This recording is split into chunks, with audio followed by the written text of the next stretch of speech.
Well, hello and welcome to I Love Gay today. And we've taken a little time off recently, and we are back. And we are back because our main focus has always been really trying to be LGBT, all things LGBTQ marketing and media and so forth. And of course, as we know, podcasts are hot. And we're here with somebody that I met in the media through the marketing world with Bryan Ruiz, Ruiz and his cousin John, and the two of you have come together with a new podcast, Out Loud and Laughing. Yes, yes. Thanks for having us, Matt. We're super excited to be here. Absolutely. But I love the tagline, two gay cousins, big talks, bigger laughs. So I've seen some of the highlights of your shows, and you two seem to have a great dynamic together. Well, we appreciate that. We think we have a good dynamic too, which I think is why we started this podcast. Yeah, so happy to dive in. Would love to Yeah. talk about it. But how'd you get started? Like what was the inspiration to, you guys have grown up and known each other, and what made you decide you're going to do this? Well, Brian and I have always had this like super entrepreneurial dynamic. I mean, since we were children, we did projects such as like our own hand annotated like Disney magazines, for example, where Brian would do research and I would draw. And then this last December, Brian said we should do a podcast and sort of celebrating the unique and dynamic relationship that we have. Um, it's been such a joy and such a pleasure to sort of dig into this new world of podcasts, which is super hot these days and such a great platform to get a lot of topics covered in a short amount of time. Yeah, no, it really is. I just yesterday we were driving, my husband and I were driving to New York, going Mm. to see something on Broadway. It's what we do. And as we're driving in now, we tend to listen to podcasts. And so the first podcast was a geeky one that Brian, you may know. It's Hard Fork. And so we were listening to Hard Fork, and that was fun. And then we switched over after that was over, and we listened to the Culturistas. And when I you guys are all in that same general genre in that bucket, which is just kind of really making, especially in today's day and age, making life fun and bringing guests and different people, and their stories to light.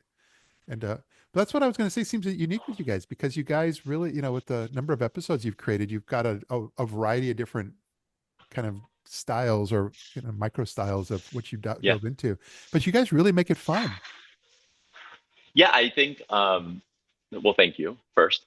We have so many different topics on our podcast, but I think what unites us is that we're cousins. But I think our more importantly, our story is that we're not really cousins. Is that it's interesting because our dynamic is John and I were raised very close to each other, so we're more like brothers, Yeah. and our moms are sisters and our dads are brothers actually. So from a DNA standpoint, we technically are brothers. And then also just being raised with each other, and then being we're only 3 months apart in age. We're Yeah. both gay. Like there's so much shared experience, both serious and funny, that we just want to bring all parts of us to this podcast. And I think that's why you get it. There'll be a podcast something very serious with politics, and the next one, John and I are doing something very slapstick. And so we just like the idea of that. And it feels good and it feels authentic. So I think that's why we've been doing this. It's been easy because John and I would do this without recording. So we just figured, let's hit the record button and see what happens. Yeah. Well, you interviewed some because, like I said, you do a different styles or genres in there. We'll talk about some of those, but one of them, I was going through. You interviewed some folks that we had met with and interviewed recently with the Broadway husbands. So I love that. And but I think what happens is that you guys are able to bring out, like, any of us that are doing these things are able to bring out different sides and different Mm. stories from these folks. And but you've done a few interviews, I think, along the way. Yeah, we were so excited. Broadway Dads was actually one of our debut partners in our podcast, and we were so honored to host them, and we learned so much about their journey. Yeah. And I think that's sort of unique about, or that's what drives our podcast, right? Is a lot of the curiosity that Brian and I have around journeys. Having him and I both having very different ones, with him being a father, and me having recently having a separation and finding myself in the real world again. We sort of have all of these interests. And so we've had the honor of bringing on Brian Rosenberg from Gay with Kids, and GWK Academy, who recently taught us about all the work that they're doing there. And I really encourage your audience who's learning or growing families right now to go look at their materials. They're priceless, to be honest, and they're available. Yeah. We've also had, some of our personal friends, as well as some people who are sort of up and coming. A good friend of mine, Eric Swanson, who's the star drag queen down in Wilton Manors, Florida. He just launched a movie that they've been on circuit for the last couple of years, and this past Saturday went live on Hulu. One of the cast members on there, fifth place on RuPaul's Drag Race, excuse me, Miss Susie Toot. And so we've just like sort of like dug into all things queer, be it the stage, be it real life, be it vulnerable, be it funny, be it serious. I mean, there are so many facets to all of this that we feel there are endless possibilities, and hopefully our dynamic helps brings out those stories in a different and unique way. I think it does. I loved the other ones though. I mean, I took some notes because like these are too good. The one word gay icon guessing game. What is that? Again, John and I don't know, maybe it's just that John and I were raised with the game show network because our parents didn't want to parent us. They just put us in front of the TV. But we love the idea of just a game. And so we've been trying to figure out just different games to play with each other. And then, of course, with the queer spin. So, Yeah. again, some of that just like it's lighthearted. It's John says a word, I guess the gay icon based on that, and vice versa. And I don't know. Again, it's things that we would do by ourselves. So we just thought we would record it, we. It's so funny. John and I always say we think we're funny, so maybe the world will too. And yeah, I think it just helps. There's something that happens with Brian and I dynamically where, even the story goes that at Thanksgiving, we're not even allowed to sit next to each other. Our family has had it. And so there's just this thing that happens when we start talking, our brains sort of like this osmosis of like finishing thoughts and bump set spiking with puns. It's silly, it's fun, and the jokes are really not that great, but I think it's our reaction to them that makes them land. No, this is perfect. And but I mean, you guys have you've taken this on the road a little bit, and so you've even been out at a variety of different Pride festivals. It's Pride Month right now in June, and you've been out with that. Do you guys set up a booth, or do you actually do like live podcasts out at the Pride Fest? Good question. No, I think where we've actually we again we're very new still. I think we're like 6 months in, and we're just figuring out our what we do, right? And so like John and I went to the kickoff of Pride in Asbury Park in New Jersey, which was Oh really yeah. fun. Yeah. And we didn't pod, but we take a lot of content. Like as far as like we just try to bring our viewers in. So actually, John and I jumped into the world of live streaming at the Asbury Park. So we were able to live stream our entire event, which was very entertaining. So I think we've been doing that, but I think while we've been engaging with the Pride kind of activities, we've been just taking that and turning them into content for everyone to understand, like what our experience was, how we felt in those moments, right? Again, some of it feeling really proud and some of it feeling very scared and just uncovering things from our childhood. So we've been taking, I think, all the inspiration from Pride and figuring out what that means for us and turning that into content.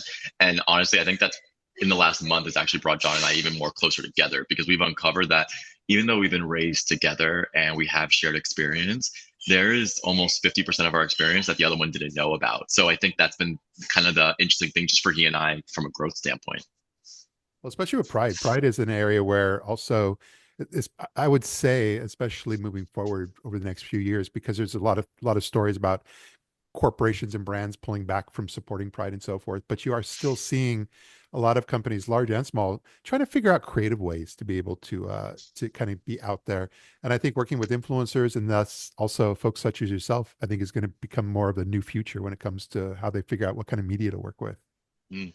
I think it's a really interesting point, especially if you look sort of how brands have positioned themselves just generally over the past decade, where they've become more aspirational, they've become more B to H, more business to human, really trying to identify with their audience on a more personal lifestyle level. Yeah. And so we would love to be a platform to help tell some of those stories. Again, the way Brian uses bounty paper towels to clean up his kids' mess is very separate from the kind of messes I'm making on my end over here. So, not to be too coy, and a little silly there in innuendo, but in all seriousness, I do think that people are, having all of the technology advancements around creating video content, which we know has the most highest levels of engagement, will, really help brands connect with their audiences on a more personal and engaging level. Yeah. That's a And very I good think point. and I think just to add to what John is saying, because he's so right, I think the biggest thing that we truly bring is that we let our guard down completely. John and I don't edit. We bring our full story and we have cried on the pod. We like there is nothing that we have hidden about our lives. And I think that's what we want to continue to do because we want to continue to be our authentic self. And we think that's going to help resonate with our audiences because we're just truth. And whether it's good or bad, or whether you agree with it or not, we are truth, and we are here, and this is our story. So I think we're sticking with that. Yeah. Sometimes to a fault. Because as I said in the beginning, that's how Bryan, you and I met, is because I know you were very out there. I mean, if anybody is going to be able to really kind of be creative in working with brands, and large and small, and just figuring out ways to be able to become part of the podcast, I think it would be you. I appreciate that. Yeah, it's been, I don't know, again, we are super excited, and even just connecting with old friends like yourself, right? It's just been nice to reconnect and realize that, like, it's Jon and I talking, but it's such a larger community, which I think, going back to your earlier question, which is why we so often want to bring more people into the conversation. Because I think Jon and I, as much as we want to talk about ourselves and our stories, we're such a small facet of this entire community. And the more we can bring in, the more not only can we raise awareness for other people's stories, but the more that Jon and I can learn and grow, right? Because I think, this is such an opportunity for he and I just to get stronger and grow and learn more about our community and get closer to it. So selfishly, it's been something that's been really nice for us. That's as authentic as it gets.